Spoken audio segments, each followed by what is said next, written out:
y que protege una amplia variedad de especies y un bosque amenazado. Inició la Eurocopa 2024. Alemania, que es la selección anfitriona, goleó a Escocia en el partido inaugural.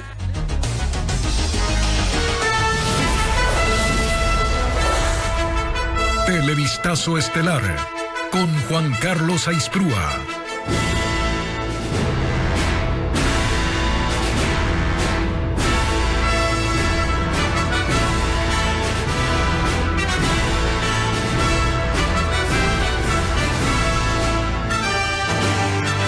¿Qué tal, amigos? Bienvenidos a una nueva emisión informativa de Televistazo Estelar este viernes 14 de junio de 2024.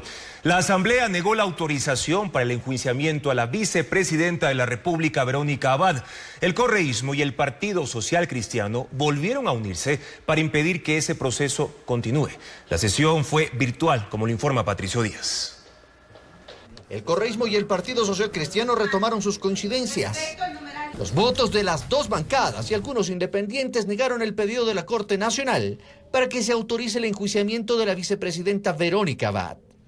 Aunque varios bloques anticiparon que la sesión debía ser reservada para que se pueda conocer el informe de la Corte, eso no pasó. Ante el pedido del presidente de la Asamblea, el secretario justificó la imposibilidad de leer el informe debido a su calidad de reservado, y la sesión se mantuvo pública. La primera en intervenir fue la subcoordinadora del oficialismo, Inés Alarcón. Dijo que sí hay información pública sobre el caso Nene y el involucramiento de la vicepresidenta. Ya existen las declaraciones en donde reiteradas veces se nombra a la señora Verónica Abad. Y no podemos seguir siendo cómplices de quienes cobran para dar puestos. Pero no fue suficiente para los legisladores. La independiente Gisela Molina mocionó que se niegue el pedido de la Corte. Habló de que el problema con Abad es un asunto que debe resolverlo el presidente Noboa. Tenemos una vicepresidenta en un país que está en guerra y que hasta el día de hoy sabemos si fue constitucional o no. Sin embargo, todo ese nivel de violencia ahora es con Verónica Abad y mañana podrá ser con cualquiera de nosotros. Ferdinand Álvarez también mocionó que se niegue el pedido. Y aunque estas mociones fueron presentadas primero, el presidente de la Asamblea dio paso a un pedido posterior del correísmo para que se vote directamente la autorización. La calificó como moción previa. Señor presidente de la República, hágase cargo de su problema. No venga a votarle a la Asamblea Nacional o a la función judicial un problema que usted ha causado, señor presidente. Nosotros no nos vamos a hacer cargo de ese muerto. Se requerían 92 votos para autorizar el enjuiciamiento, pero solo se alcanzaron 41 del oficialismo. Construye se abstuvo mientras el correísmo y el Partido Social Cristiano votaron en contra. Fueron 74 votos por el no. El presidente de la Asamblea pidió luego que se vote la moción por negar la autorización. Nuevamente el correísmo y el Partido Social Cristiano se unieron para apoyar esa decisión. Con 75 votos se aprobó negar la autorización. Y así se responderá a la jueza del caso, Daniela Camacho. Una nueva derrota del oficialismo en la Asamblea y la ratificación de la mayoría liderada por la Revolución Ciudadana y el social cristianismo. Ahora, la negativa de la Asamblea Nacional de autorizar el enjuiciamiento penal de Verónica Abad no implica impunidad, según constitucionalistas. Ella podrá ser procesada cuando concluyan sus funciones y así lo ratificó también la Fiscalía. Fabiola Santana conversó con expertos. La negativa de la Asamblea para autorizar el enjuiciamiento penal de Verónica Abad no implica que el caso Nene se detenga. Según la Fiscalía General, Abad podrá ser procesada desde el 25 de mayo de 2025. En un comunicado dijo que seguirá el proceso en contra de la persona investigada una vez que termine su periodo como vicepresidenta. Sobre la vicepresidenta, nada se podrá hacer en este momento. El caso Nene continuará sin Abad. Se reformulará cargos de oferta de tráfico de influencias a concusión y se vinculará al colaborador de Abad, Daniel Redrován. Con lo que las investigaciones que concluían el miércoles se ampliarán 30 días más. El hijo de la vicepresidenta y Redrovan podrían llegar incluso a juicio y recién en casi 11 meses iniciarse la investigación penal en contra de Abad, tomando en cuenta que concusión es un delito que no prescribe o caduca y puede ser juzgado en ausencia. No tenemos en la esfera pública y política un caso similar. Tranquilamente más adelante se puede iniciar un nuevo proceso. El constitucionalista considera que el proceso sin Abad debe salir de la Corte Nacional y regresar a su origen, pero esto dependerá de la jueza nacional Daniela Camacho, quien desde esta semana conoce el proceso. El gobierno prevé desde julio ubicar a las gasolinas Extra y Ecopaís en precios internacionales y desde ahí implantar un mecanismo que servirá para que el valor se ajuste mensualmente. Francisco Garcés en el siguiente reportaje explica cómo funciona la medida que propone el gobierno. Si se cumple el plan del gobierno, en julio las gasolinas Extra y Ecopaís costarán $2.72 por cada galón. Es decir, el incremento de su precio será de 26 centavos. Según el gobierno, con ese aumento la gasolina llegará a precios internacionales. Así se ejecutará la primera etapa del plan para eliminar paulatinamente el subsidio a las gasolinas, que anualmente le cuesta al Estado más de 630 millones de dólares. El siguiente paso empezará en agosto, desde cuando estará vigente, según la planificación gubernamental, el sistema de estabilización de precios, que consiste en fijar límites a la variación mensual del precio de la gasolina. Será del 5% hacia arriba y del 10% hacia abajo. El cálculo parte del precio fijado en $2.72. Si en agosto el precio internacional sube, la gasolina en el país también lo hará, pero hasta el máximo de 5%, es decir, hasta 13 centavos, y se ubicaría en $2.85. En ese caso, el aumento será mensual hasta que el precio se equipare al del mercado internacional. Y lo mismo cuando el precio internacional esté a la baja. En ese caso, la banda permitirá una reducción límite del 10%, es decir, de 27 centavos, y así el nuevo precio quedaría en $2.44. El sistema permitirá que el impacto de las fluctuaciones del precio internacional que superen las bandas fijadas no se refleje inmediatamente en los precios en el Ecuador y más bien se ajusten periódicamente.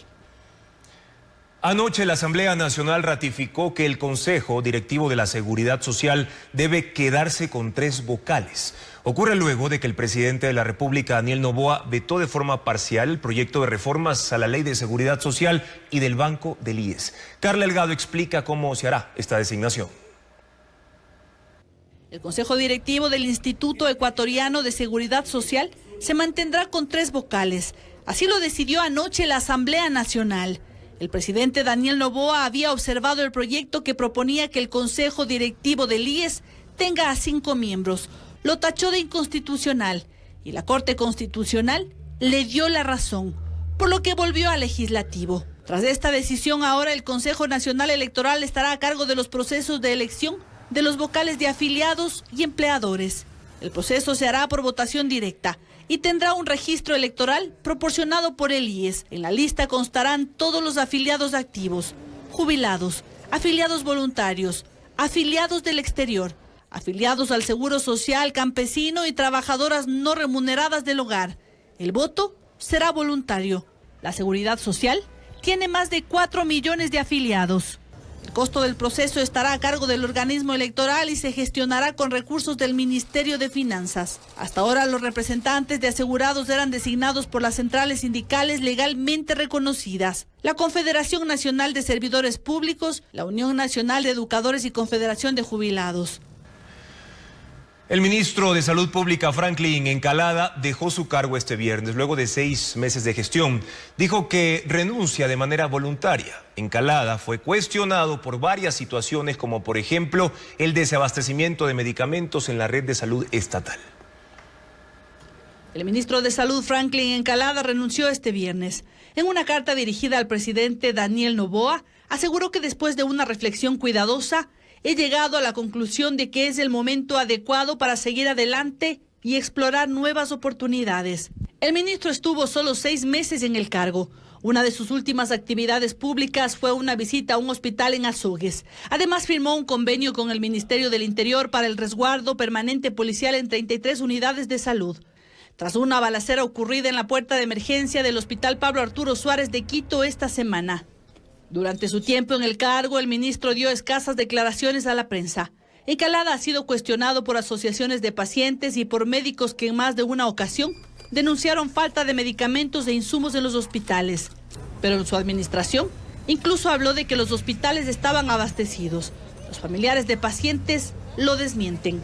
¿Qué nomás les han mandado a comprar? Agujas, todo lo que ellos necesitan. Yo le hago ver aquí a mi hijo.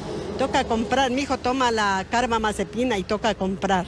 No es todo. El ministerio aún no ha resuelto, según los prestadores médicos externos, deudas por sus servicios. Solo con las dializadoras hasta mayo, esta cartera de Estado mantenía una deuda de alrededor de $60 millones con facturas acumuladas desde septiembre de 2022. Se suma el grave brote de dengue con más de 17,000 casos. La Federación Médica Ecuatoriana pidió a este ministerio declarar la alerta sanitaria, pero esto tampoco ha ocurrido. La última polémica se dio este jueves, cuando representantes de federaciones médicas denunciaron que son enjuiciados por denunciar carencias en las casas de salud. El gobierno no ha dado a conocer el reemplazo del ministro. Países en el hemisferio norte están bajo severas olas de calor. Falta una semana para el inicio oficial del verano, pero México reporta ya 125 muertos y el termómetro gigante en una región turística de China registra hoy 75 grados. Pedro Jiménez amplía los detalles. México ha sufrido 3 olas de calor en lo que va del año, con graves efectos en la salud de los habitantes, especialmente en los estados del norte. En la ciudad de Hermosillo, en Sonora, se ha declarado emergencia meteorológica grave. Han llegado a 49.5 grados de temperatura y una sensación térmica de 51. Mientras que en Ciudad Juárez, en el estado de Chihuahua, se ha ordenado el cierre de escuelas y colegios. Son sitios ubicados en la frontera con Estados Unidos, de manera que los migrantes también están expuestos a golpes de calor. 2,000 personas han sido atendidas en hospitales y la Secretaría de Salud de México informa que 125 personas han muerto hasta ahora.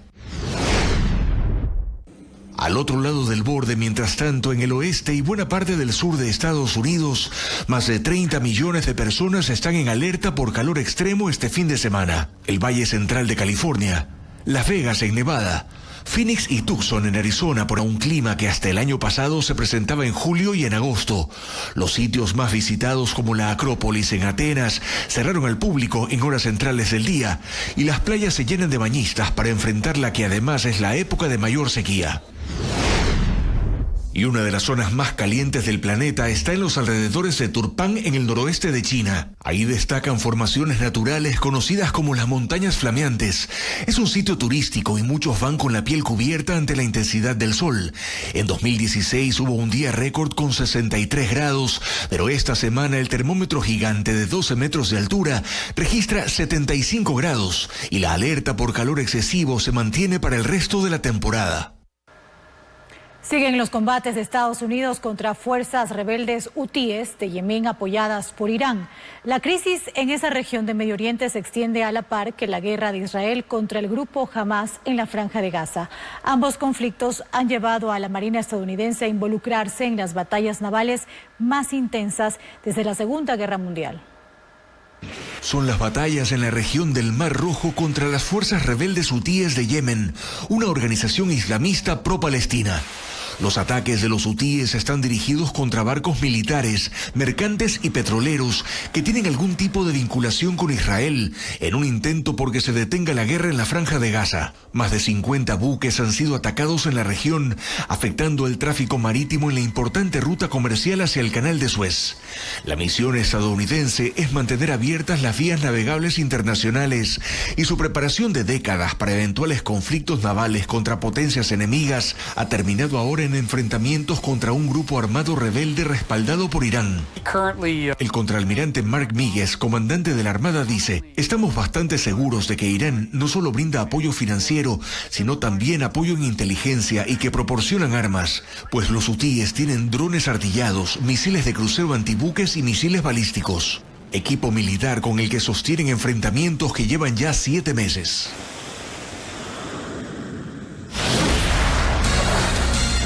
En breve, 5 agentes que no van a trabajar desde el miércoles son sospechosos de robar parte de un cargamento de droga horas antes de un operativo en Guayaquil. Sigan en nuestra sintonía.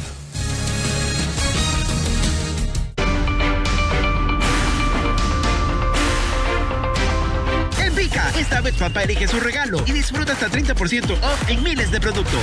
El gobierno subió el IVA, se acercó al Fondo Monetario y ahora va por el subsidio a los combustibles. Sin embargo, la capacidad de endeudamiento del Ecuador ha llegado a un tope sin que se noten síntomas de reactivación productiva. Por eso, la viceministra Ana Cristina Vilés, Santiago García y Andrés Vergara nos dirán si el plan económico del presidente Daniel Noboa es el adecuado. Políticamente correcto, con Carlos Rojas. En el mes de papá recibe hasta 1.500 millas Pichincha Miles con tarjetas Banco Pichincha. La policía busca a 5 agentes de la Policía Judicial en Guayaquil por el robo de un cargamento de cocaína dentro de una urbanización privada. No han ido a trabajar desde el miércoles. El robo del alcaloide quedó registrado en videos de seguridad. Merlin Ochoa con los datos. Según información a la que tuvo acceso Televistazo, la madrugada del martes 11 de junio, 5 policías en servicio activo ingresaron sin orden judicial a esta casa donde narcotraficantes tenían escondido un cargamento de cocaína. El hecho quedó grabado en cámaras de seguridad de esta urbanización de Los Ceibos en Guayaquil. Aproximadamente 5 horas después, la unidad antinarcóticos de la policía ejecuta el verdadero operativo. Decomisan 1 tonelada de droga y no hubo detenidos. Con los videos, los uniformados pudieron identificar a 5 cabos pertenecientes a la brigada de propiedad de la Policía Judicial de Guayaquil. Se observa que llegaron al inmueble y en 4 vehículos y un camión trasladaban la sustancia. Desde el miércoles, los 5 agentes no regresan a trabajar, según información de inteligencia. Son buscados por la policía, pero también por el grupo criminal Los Choneros, dueños del cargamento. Hasta el cierre de este reportaje en el sistema policial, los 5 uniformados no estaban reportados como desaparecidos. Este viernes la Corte declaró inconstitucional el decreto ejecutivo 275 del 22 de mayo pasado, cuando el presidente Daniel Noboa declaró estado de excepción focalizado en 7 provincias y un cantón por persistencia del conflicto armado interno. Con voto de la mayoría del Pleno de la Corte, los magistrados señalaron que los hechos mencionados no configuran la causal de conflicto armado interno, la única invocada en esta ocasión por el mandatario. Con esta decisión, las Fuerzas Armadas y la Policía Nacional ya no podrán ejecutar allanamientos y detenciones sin una orden judicial.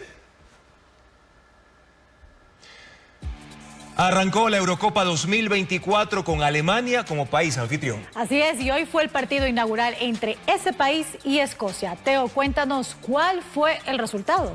Andrea y Juan Carlos, precisamente ganó Alemania y lo hizo con goleada ante el representativo británico y con esto se convierte en uno de los candidatos máximos al título.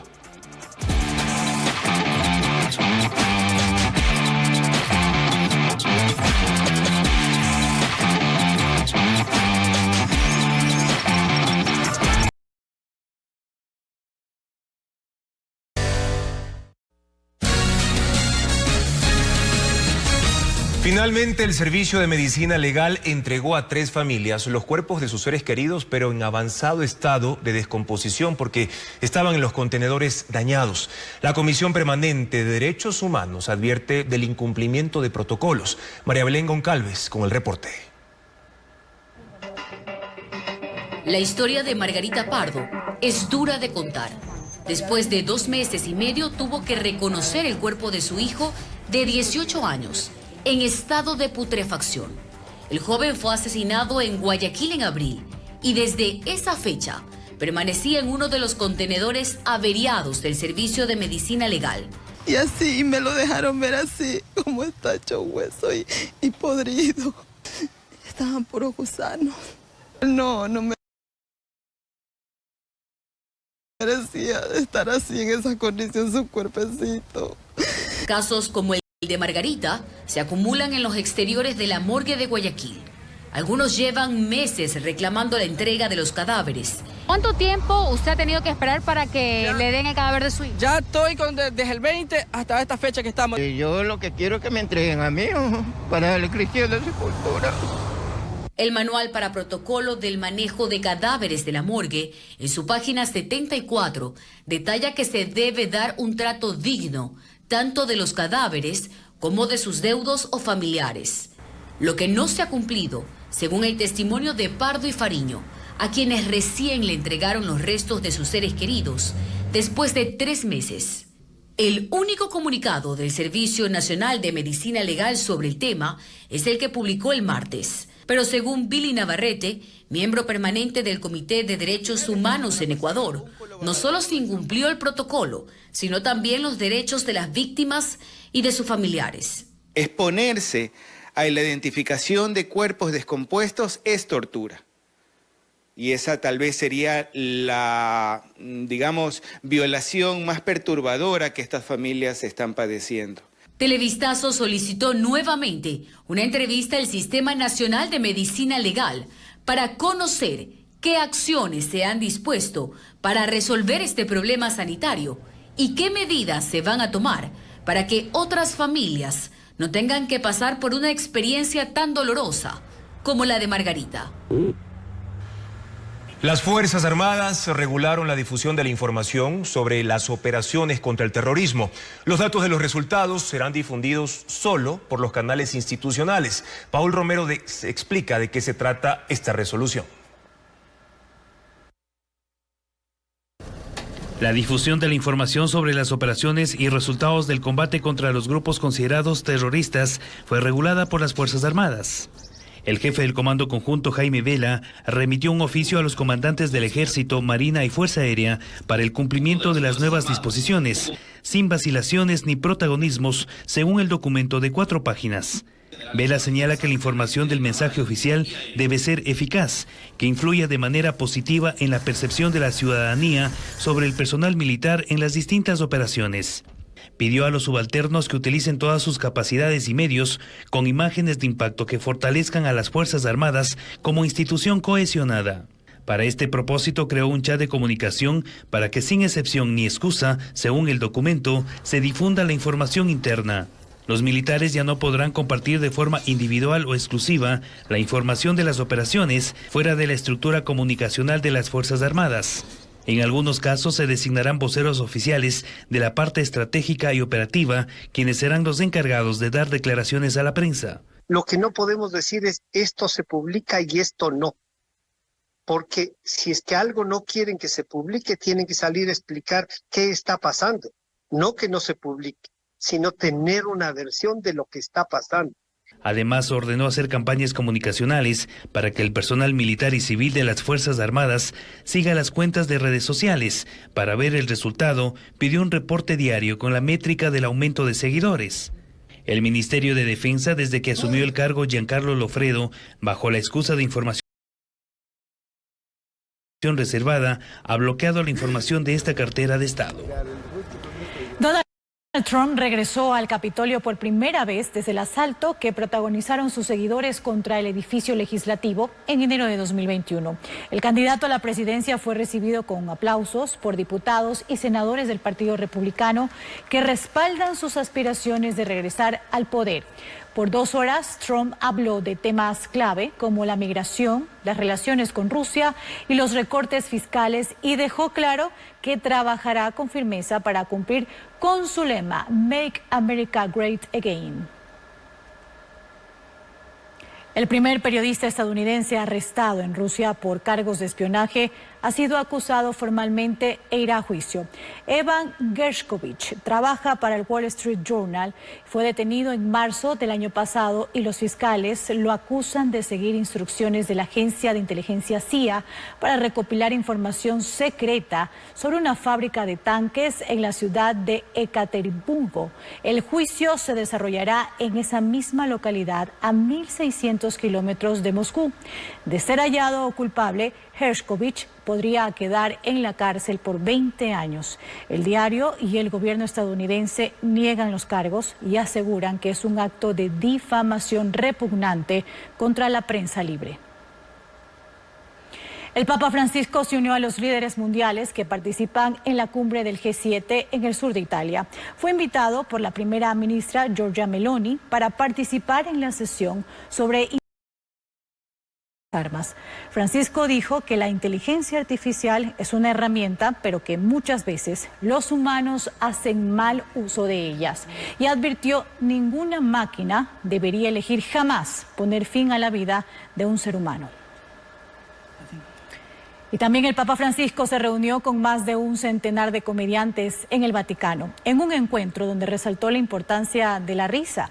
Artistas de 15 países asistieron a la audiencia, entre ellos Whoopi Goldberg, Jimmy Fallon y Florinda Mesa.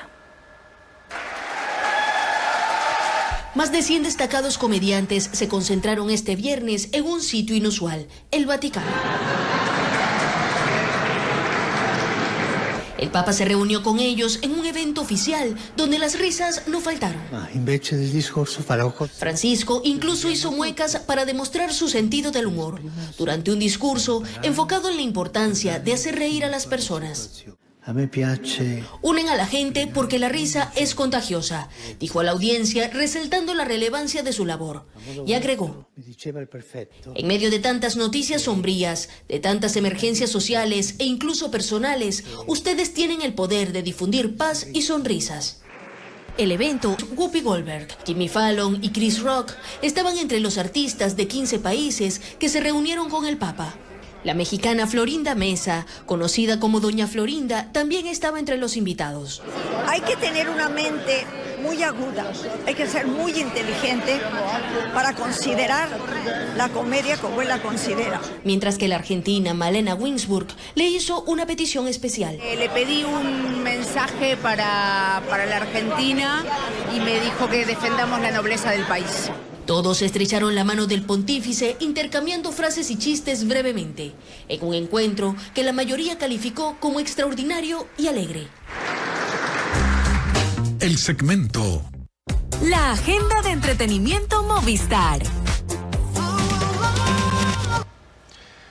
Conciertos, obras de teatro, festivales de música, presentaciones clown y lanzamiento de libros son parte de las actividades para el fin de semana. Y Vanessa Robles nos tiene ya la agenda de entretenimiento. The Songs of Lennon and McCartney es el tributo especial al legado musical de los dos miembros de la banda The Beatles. 6 artistas de la...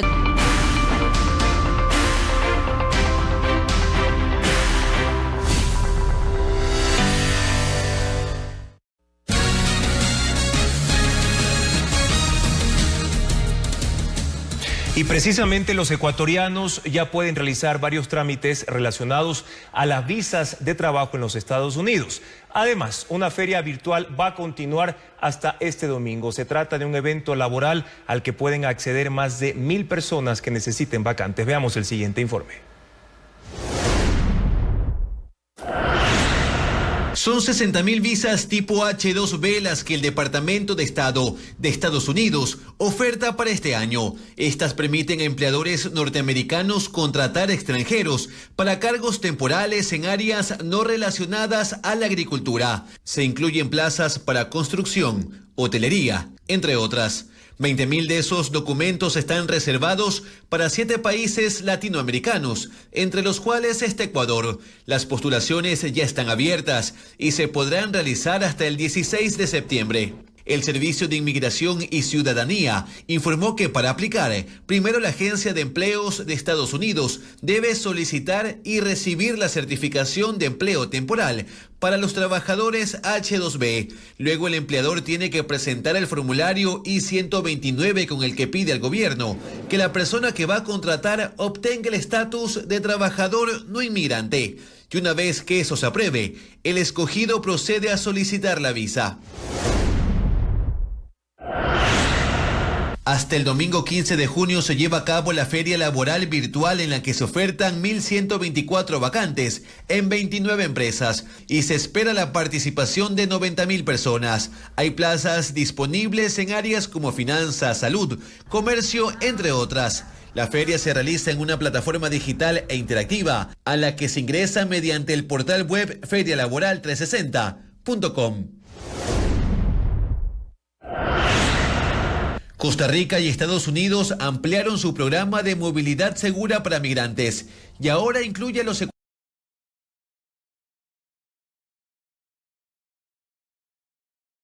ecuatorianos. Esta iniciativa abre vías de ingreso legal a Estados Unidos para evitar que las personas refugiadas, solicitantes de asilo y migrantes emprendan viajes peligrosos en busca de mejores oportunidades. El programa tiene el apoyo de la Agencia de Naciones Unidas para los Refugiados ACNUR y pueden aplicar los ecuatorianos presentes en Costa Rica desde el 12 de junio de 2023 o antes. Para ello se debe hacer una solicitud voluntaria en el portal web habilitado por el gobierno de ese país, movilidadsegura.org, ingresar los datos personales y solicitar una cita en la que se evalúa cada caso. Alias Boris, capturado en el empalme y calificado por las autoridades como el zar de la cocaína, es accionista de una empresa que en 2023 firmó un contrato con el municipio de Playas, aunque su alcalde dice que no se ejecutó. En el allanamiento se encontraron cheques de otra compañía que también tiene contratos con el Cabildo por más de $2,5 millones de dólares.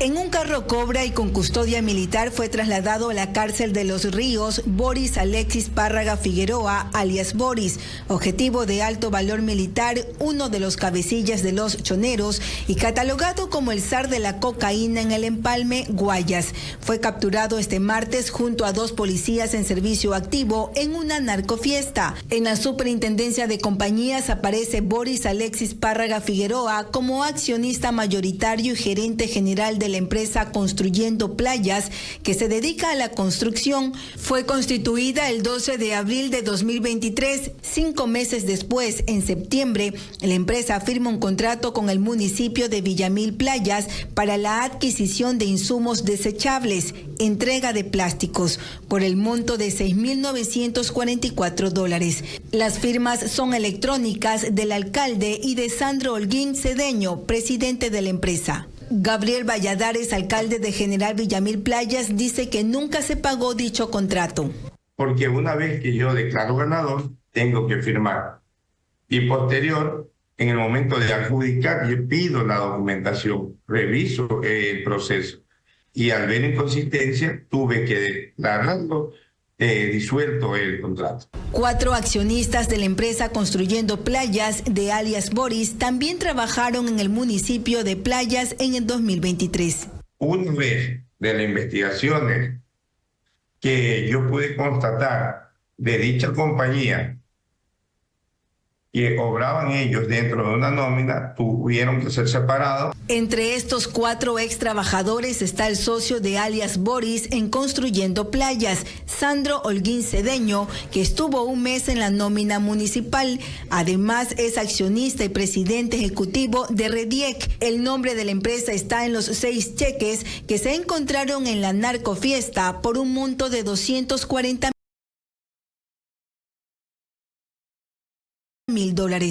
Nos han comunicado que los mismos cheques fueron denunciados como sustraídos. Rediec también firmó con el municipio de Playas 2 contratos este año, uno por $2,5 millones para la construcción de un albergue y otro de $39,000 para la colocación de plantas en espacios públicos. Los cheques con el nombre de la empresa que tiene contratos con el municipio son parte de las pruebas que analizan la Fiscalía y Policía.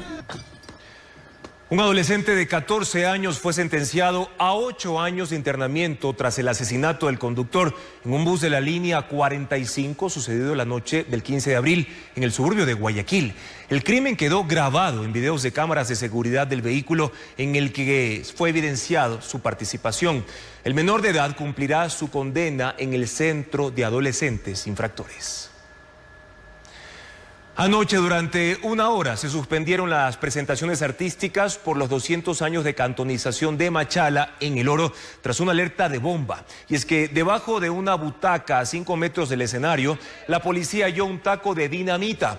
Ocurrió antes de que cantara el mexicano Cristian Nodal y desató el pánico entre los 50.000 asistentes. Minutos después, el espectáculo se retomó. A partir de hoy, la seguridad en esa zona se reforzará con registro de cada uno de los asistentes en el acceso al área de los conciertos. En el hospital del IES de Cuenca operaron la pierna equivocada a una niña de 12 años. La adolescente había sufrido una fractura en su extremidad izquierda, pero los médicos intervinieron la derecha. ¿Qué acciones tomará su familia? Tenemos un informe.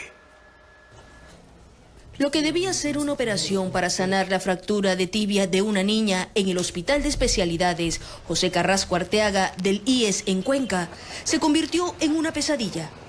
Los médicos operaron la pierna equivocada. El hecho ocurrió el pasado 8 de junio, cuando la menor de 12 años ingresó por una fractura de epífisis inferior en la tibia izquierda. Sin embargo, ese día el equipo quirúrgico operó la pierna derecha.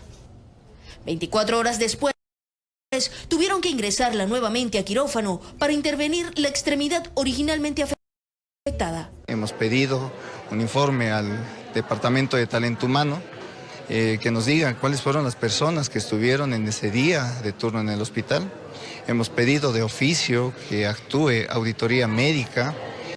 De acuerdo a un informe del hospital, el hecho fue catalogado como un evento adverso.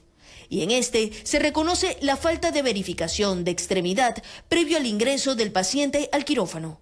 El director del IES en Azuay, Esteban Villa, señaló que se ha conformado una comisión técnica multidisciplinaria para que investigue un presunto caso de mala práctica médica en esa casa de salud. Voy a solicitar todos los informes de ley porque esto no es solamente el área médica, está involucrado el área de enfermería, está involucrado áreas administrativas que no supieron reportar a tiempo. Está previsto que la familia de la menor afectada denuncie el caso en la Fiscalía de Cuenca.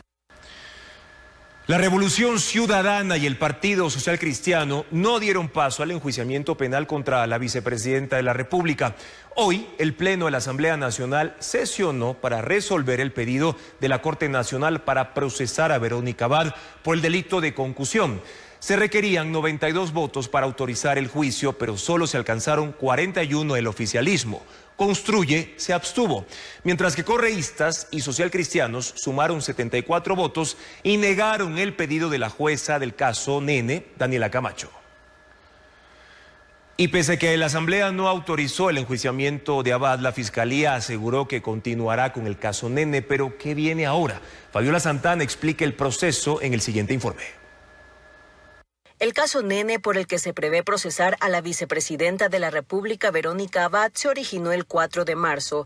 En esa fecha, su hijo, Sebastián Barreiro, fue detenido y le formularon cargos por oferta de tráfico de influencias en la vicepresidencia.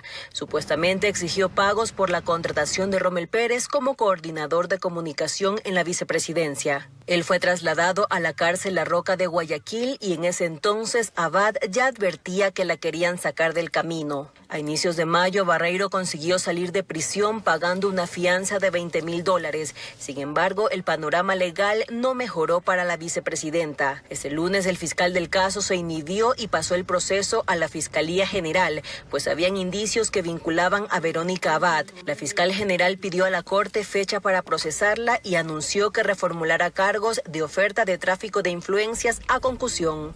Según el Código Integral Penal, es un delito que lo cometen los servidores públicos que, abusando de su cargo por sí o por terceros, exigen contribuciones indebidas y la pena va de 3 a 7 años de cárcel. En los últimos días se conoció que el denunciante Rommel Pérez sostiene que Abad conocía que su hijo Sebastián Barreiro y su colaborador Daniel Redrován le exigían pagos tras su contratación. Es decir, según la defensa de Pérez, ellos, sin ser funcionarios públicos, serían los operadores de Abad. Entre los posibles elementos de cargo estarían chats con la vicepresidenta en los que hablan de su contratación, aunque no mencionan el pago de sobornos. También versiones como la del exsecretario general de la vicepresidencia, que ratifica que fue Abad quien dispuso la contratación de Pérez. Para este lunes está convocada la audiencia de reformulación de cargos y la vinculación de Redrovan. El proceso penal contra Verónica Abad aún no iniciará. El gobierno suspendió el anuncio que estaba previsto para hoy sobre la reducción del subsidio a las gasolinas Extra y Ecopaís. Los diálogos con el sector del transporte se mantendrán al menos hasta la próxima semana. Francisco Garcés sigue el tema. Al mediodía, el ministro de Economía, Juan Carlos Vega, debía dar una rueda de prensa para explicar la aplicación del sistema de reducción del subsidio a las gasolinas Extra y Ecopaís y la implementación del mecanismo de estabilización de precios. El gobierno suspendió el anuncio. Desde el Ministerio de Economía dijeron que Vega contrajo COVID. El secretario de la administración, Arturo Félix Wong, dio a conocer que el anuncio se hará cuando concluya la socialización con el sector del transporte. El lunes se abrirán 3 mesas técnicas con la participación de todas las ramas del transporte. Se analizará ahí el sistema de compensación, el funcionamiento de la Agencia Nacional de Tránsito y la seguridad en las carreteras. Mientras tanto, el gobierno ya cosecha los primeros acuerdos. Uno es con el sector de las tricimotos, que recibirá una compensación de $24 mensuales por el incremento del precio de la gasolina. Porque llegamos a acuerdos, llegamos a un porcentaje pues que es muy importante para nosotros como mototaxistas, de acuerdo pues al galón que nosotros consumimos a diario. Llegamos a un acuerdo con el gobierno de llegar a 90 galones al mes, los cuales van a ser subsidiados, el porcentaje que sea la diferencia de la actualidad con lo que va a subir el precio del galón de combustible. Son 20.000 miembros de este sistema de transporte, principalmente en Guayas y en las provincias de la costa. Con los taxistas la conversación está avanzada y el gobierno espera la respuesta a su propuesta de una compensación de $41 mensuales, aunque parte de ese gremio propone que esa compensación suba a $47. Según el plan del gobierno, la implementación del nuevo sistema está prevista para julio y contempla que la gasolina Extra suba 26 centavos y la Ecopaís 30 centavos, y que mensualmente pueda haber ajustes de acuerdo a cómo suba o baje el precio internacional de la gasolina. Los miembros de la comisión legislativa que investigó el asesinato del ex candidato presidencial Fernando Villavicencio aprobaron un informe en el que establecen las responsabilidades políticas de esta muerte. Diego Puente con los detalles. La comisión de la Asamblea a cargo de investigar el asesinato de Fernando Villavicencio entregó la noche del jueves el informe con responsabilidades políticas por su muerte. Fue aprobado por 6 de los 7 legisladores. En sus conclusiones responsabilizan a máximas autoridades del gobierno anterior, a la policía y al servicio carcelario por su acción o inacción para evitar el crimen o entorpecer las investigaciones. Sobre el expresidente de la República, Guillermo Lasso, indica que es el responsable de designar al alto mando policial y que no garantizó la seguridad pública. De haber cumplido a cabalidad sus funciones, se pudo haber evitado la ola delincuencial que sufría el país, producto de la cual se produjeron brutales asesinatos, entre ellos el de Fernando Villavicencio. La comisión también señaló al exministro del Interior, Juan Zapata, por no supervisar el servicio de protección asignado a Villavicencio y no garantizar la formación y la especialización del personal.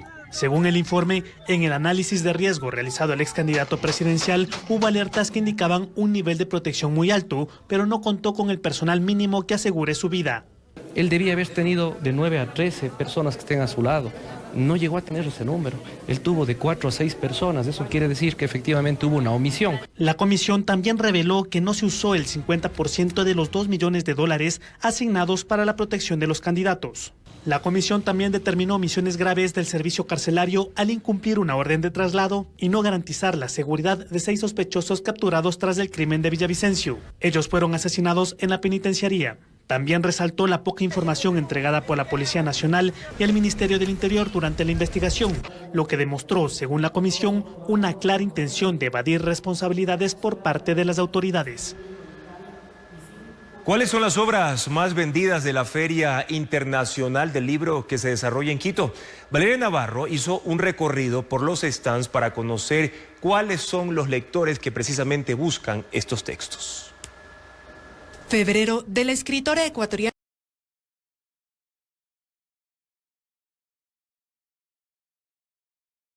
Yuspicay Pazmiño es una de las obras más vendidas en la Feria del Libro que se desarrolla en el Centro de Convenciones Bicentenario. La novela ilustrada de amor, desamor y amistad propone actividades interactivas, incluye letras de canciones y en Spotify hay una playlist con la música que se menciona en la obra. Tiempo pasa y el dolor también te enseña el camino. La piel del miedo del escritor ecuatoriano Javier Vázquez es otra de las obras más vendidas. La novela rememora episodios de la infancia y la adolescencia del autor en el momento en que atraviesa su primera crisis epiléptica.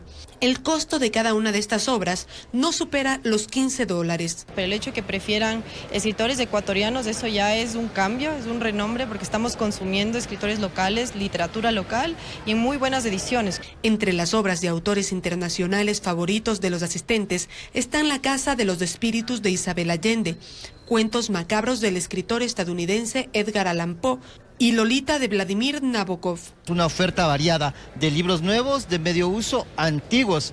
Los lectores prefieren de todo, porque un estudiante puede llevarse un gran título desde $5, mientras que un profesional, a veces abogados, doctores, prefieren las ediciones antiguas que pueden valer hasta $100. El país invitado, Colombia, también ha vendido cientos de obras. La que más se han llevado los asistentes es La Vorágine de José Eustacio Rivera. Tiene 100 años de publicado, trata sobre los maltratos y las expropiaciones en las caucheras. La Feria del Libro estará hasta este domingo. Ecuaterra exploró el páramo de Yanaurco, un territorio que se extiende por 3 provincias de la Sierra y Amazonía. Osos, venados, lobos y aves son parte de su biodiversidad. Además del bosque de Polilepis pauta, un ecosistema en amenaza. Patricio Viera con las imágenes.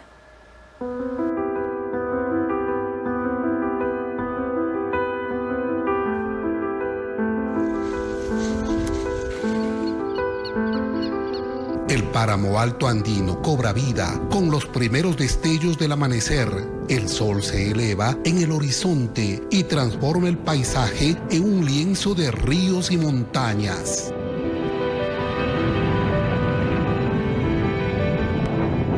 Son los Andes de Yanaurco, que se extienden por 26.000 hectáreas entre las provincias de Cotopaxi, Pichincha y Napo. Su ubicación a 3.900 metros sobre el nivel del mar, justo en el centro de 3 grandes reservas, el Parque Nacional Cotopaxi, Antisana y Colón Xochalupas, lo han convertido en un área de conservación nacional.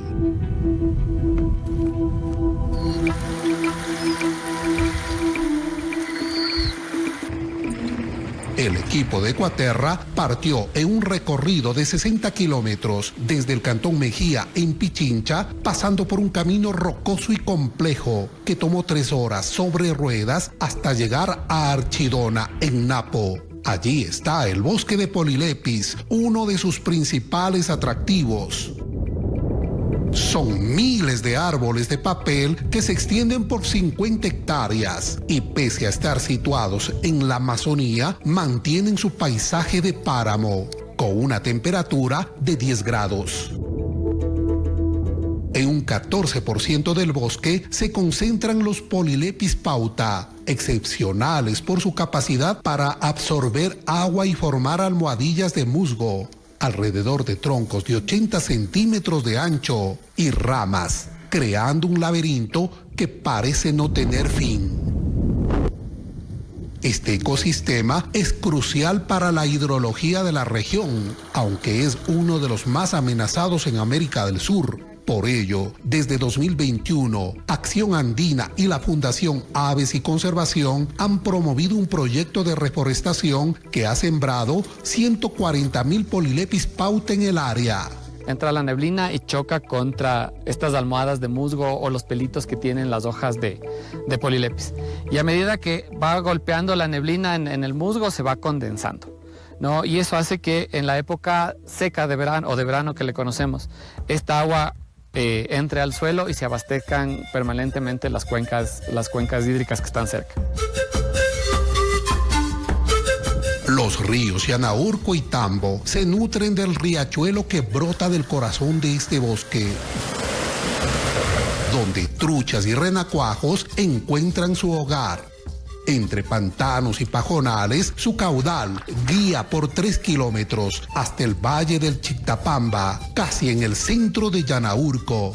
Un venado cola blanca se asoma mientras 3 cóndores sobrevuelan acompañados de una manada de gliglis. Unos cuantos curiquingues y un solitario gavilán son parte de las 82 especies de aves que habitan en la zona. Aquí el escenario se transforma rodeándose de pajonales y pequeños cerros por donde galopan 50 caballos salvajes. La temperatura desciende a 2 grados. Los vientos gélidos golpean levemente a la Chuquiragua, Valeriana y Achupaya, que forman las 45 variedades de plantas que componen la vegetación y sirven de alimento para las alpacas.